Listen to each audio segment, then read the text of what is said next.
All right, we're back on Overtime. Questions for the panel. Kristen Soltis, do you think the rise of the internet and social media is a reason why there are fewer young Republicans? I don't think so. I actually think that the rise of social media gives Republicans a good opportunity to try to get their message out to young voters. If you're just relying, for instance, on TV ads, a lot of young people aren't necessarily watching, the network broadcast news. I'm sure they're watching this program. But they're not necessarily, the sort of traditional tactics. It's tough to reach them. So I really think that for a Republican group, the internet gives you a way to reach out to these folks and try to win them over to your side. They're watching this program. They're not paying for it. That's the...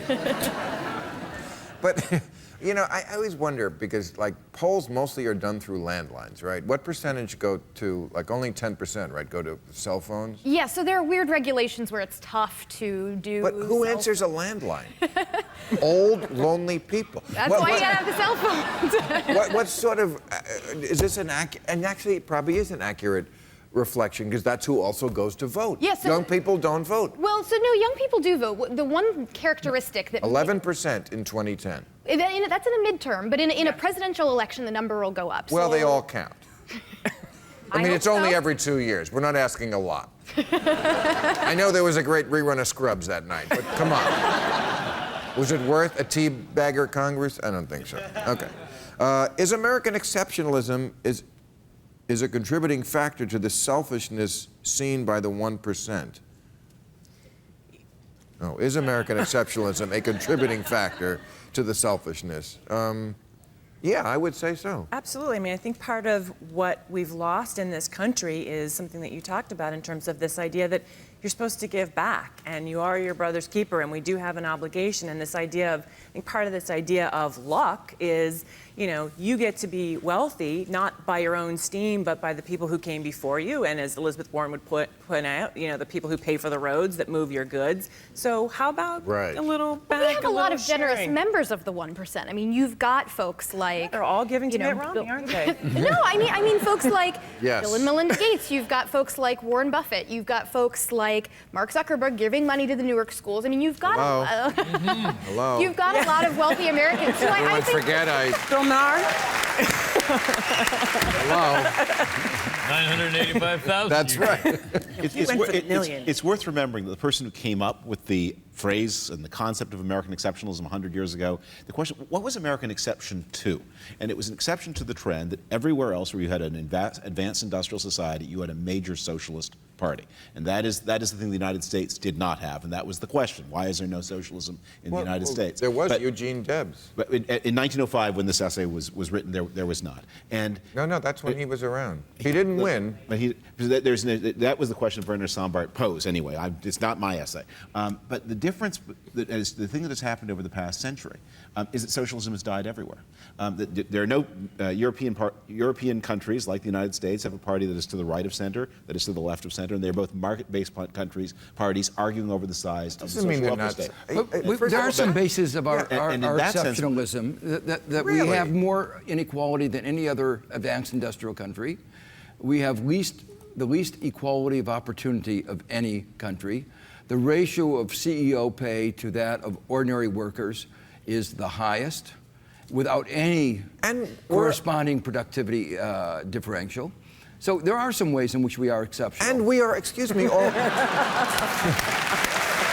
I don't know what you're talking about, we are already, like every major modern country, a quasi-socialist country. In fact, the 1928 Socialist Party platform has been completely adopted by this country. We have Medicare, we have Social Security. My point is just, our American politics look more like other people's politics than they did in the days of mass socialist parties in Europe and the absence of mass socialist parties in the United States. And so one of the things that is healthy about that, one of the things Americans should learn from is to understand they have things to learn from other countries. America is the advanced industrial countries look more and more, and there are these cultural differences, there are these institutional differences. These are not cultural differences. But I don't think, there are studies that have been done of Americans and asking what kind of distribution of income do they think is right.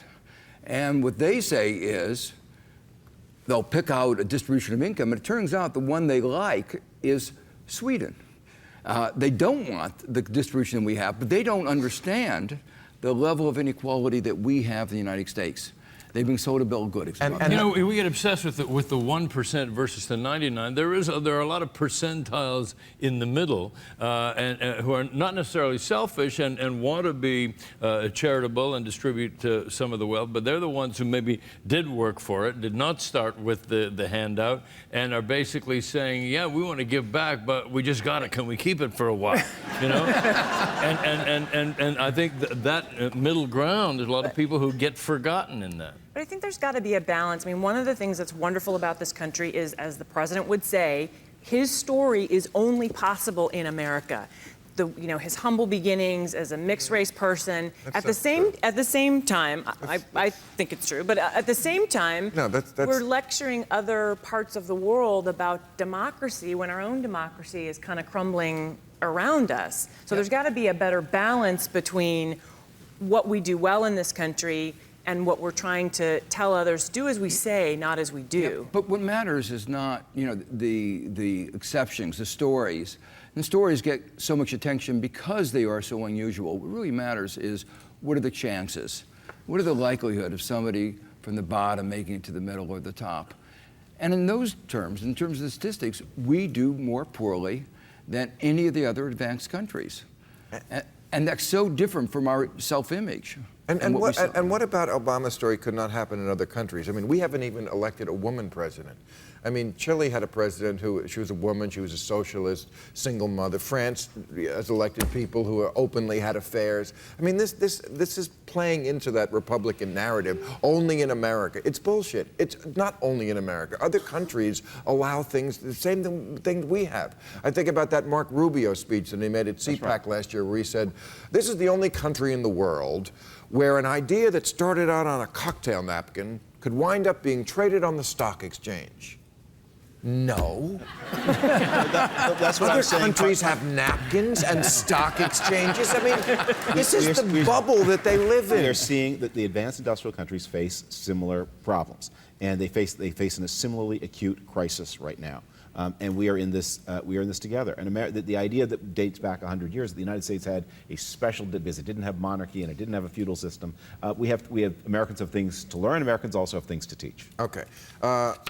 This is for you, Dr. Stig. You and Paul Krugman are both winners of the Nobel Prize. Why are your ideas dismissed in favor of budget austerity that is projected to increase rather than decrease deficits? I don't know. I find them very, very persuasive. And it's actually almost so intuitive that the problem right now is there's not enough demand. The problem right now is the reason companies aren't investing is not that they don't have cash, they're sitting on a pile of cash, at least the larger companies. There's nobody demanding their goods. If you now take away demand, the economy is going to get weaker. It's that simple. And yet, there's one party that doesn't seem to understand that. You look like a younger Mel Brooks. I feel like you could have got switched at birth and... Out of time? Shit. I love this panel, but we got to go. Okay. Thank you, folks. Real Time with Bill Maher. Ask Bill and his guests your questions right after the show at HBO.com.